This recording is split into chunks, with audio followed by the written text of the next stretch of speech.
we have all come together to give the Kavod Avrohim to our dear father.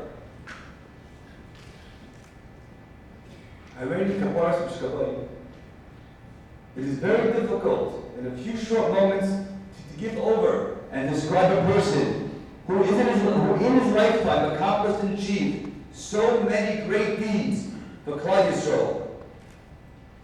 But I will try to convey a little bit of what I as a son was privileged to observe over the last 50 years.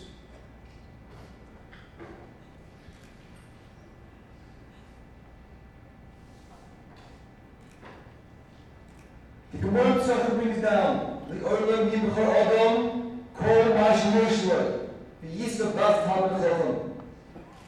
If you did not find one word Matzah, Yisra Bas Gedolei Ador, which means a Persian should sell all his earthly possessions and marry a daughter of the Talmud Chacham. If he can't find a daughter of the Talmud Chacham, he should give everything away to marry a daughter of a Gedolei Ador. Of Gedolei Ador. Rashi explains there, who are these Gedolei Ador? Anshe Ma'asim Tzadikim, which means doers and righteous people. My father truthfully and completely fits that description, as he was selfless, as the ultimate doer with no gaiva, with no haughtiness and no covet. He was the one who raised the level of tzedakah in Klal Yisrael. He raised the bar. He undertook single-handedly magnanimous projects which changed the face of Klal Yisrael and influenced others to join. At the time, many people didn't understand yet, but he never gave up, and with Hashem's help, succeeded. I heard from an other B'choshev a beautiful explanation. We all know that we have to emulate the ways of HaKadosh Baruch Hu. Mahu Rachum, Afat Rachum, Mahu Chanum, pity, benevolence. But there's another word I heard. We say in Baruch Shalom, Oimer V'Oisen, which means, do not procrastinate, do it right away. We learn from HaKadosh Baruch Hu, the one who has a mitzvah come to him, Al-Tahim Seidu, don't push it off, do it right away. That's what I learned, and the family learned from our dear father. My father's first involvement in tzedakah was when he gave $500 to Tajbar, and he got someone to match it over 60 years ago. My father was known for his many undertakings in the field of Kiruv in Eretz Yisrael, the United States, France, Russia, and Argentina. He started many schools and Kiruv centers, and thousands of children, Hashoyim, Torah, mitzvahs, observant because of him. He stood in the forefront like a general directing the battle against a spiritual assimilation. He was a true doer, which Chazal call Gedolei Ador. My father's involvement in helping thousands of poor people in a Torah Talmid Chacham without any honor. He helped these people through various charity organizations, stock organizations, and trust Gabek Stockholm. There are many kolim that he started and supported in Eretz Yisrael. In many yeshivas and day schools that he helped in America, there are very Kiruv kolim that he started in America, and the list goes on and on. All this stemmed from a great feeling of achrayus, responsibility to Klal Yisrael, to the Jewish people. His mind wasn't occupied with his own needs, but with the needs of the Klal. He was constantly thinking of what he can do for Klal Yisrael to enhance Kavod Shamayim. One Rosh Hashanah, he told somebody, he thought, what can I do to enhance the spiritual survival of Klal Yisrael, of the Jewish people? This can be explained with a short explanation in a pasuk in Parshas Vayigash. There's Yehuda, Sholach, Lefanav, Goishno. And Rashi brings the famous Chazal, last Isloik Beis Talmud, to open a school yeshiva. The purpose of sending Yehudim to Mitzrayim in advance was to establish a Beis Medrash, a place where the Shvatim would sit and learn. That was the first thing Yaakov did. The first thing he sent someone down to open up Bokum Torah, a place of learning. The Meforshim asked, why did Yaakov Avinu send Reuben, Levi, Zohar, whose function was Torah? Why Yehuda? One of the answers given is that when the Shvatim returned from Mitzrayim without Shem, and told Yaakov Avinu that they cannot return to Mitzrayim to buy food without bringing along Binyamin, Yaakov Avinu refused to let them take Binyamin out of fear that something might happen to him on the way.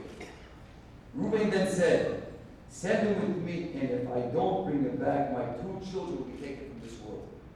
Yaakov Avinu still refused to send Binyamin until Yehuda said, Onochi erben b'yodim, which means Yaakov Avinu gave a guarantee that if he does not bring Binyamin alive, he will lose his Olam Haba.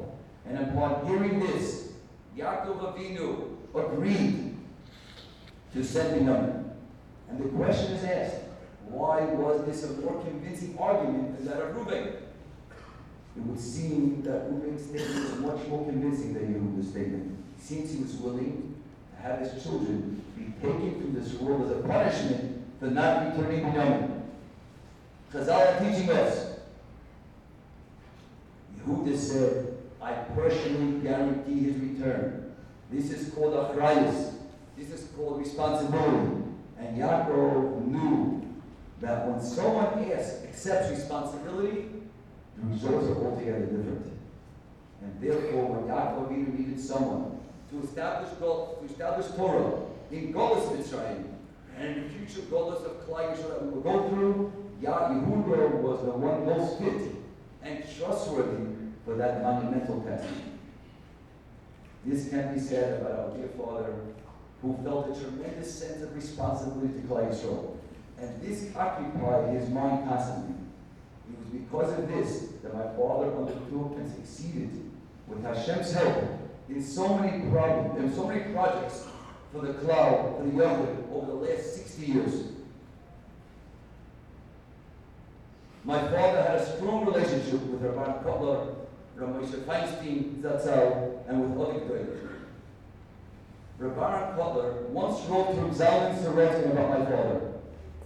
Al te'otzru, the Pasuk in Vayigash, Ki lemihya shalachani elokim b'fnechem. Be not, and I will translate, be not distressed, and do not reproach yourself for having sown me here, for it was a supporter of life that Hashem sent me ahead of you. Rabban Kotler said about my father that Hashem sent him to be a supporter of life for Klal Yisrael.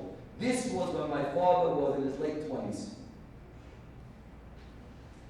This is when my father, with Hashem's help, helped save Chinuch Atzmai. He again, Baruch Hashem, helped save Chinuch Atzmai 50 years later. He embodied the famous words of the Chofetz Chaim, Mi L'Hashem Elai.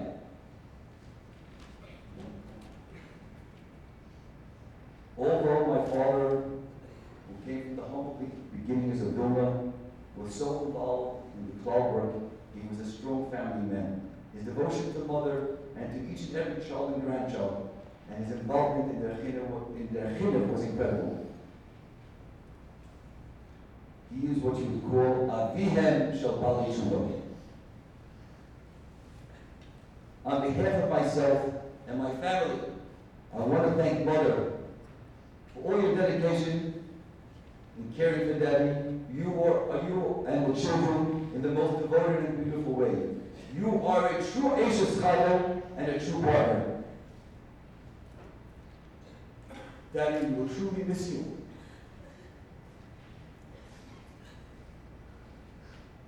We'll all miss you, your family, your children, your grandchildren, Mother, and everybody. I usually come to you before you shut up and ask you nothing. Now, so Shlomo Sharon. So, Shabbos. I'm asking you again now, Daddy. You lived a great life. You did so many great things. I'm asking you again. Can I give the proper directions? Anything else? Maybe be a man of Soisha. for your whole family, and for Klal Yisrael. And we should all be so to the time of all our mothers of Netzah, Baruch Hashem, Gimel Mik'al Kol Ponim.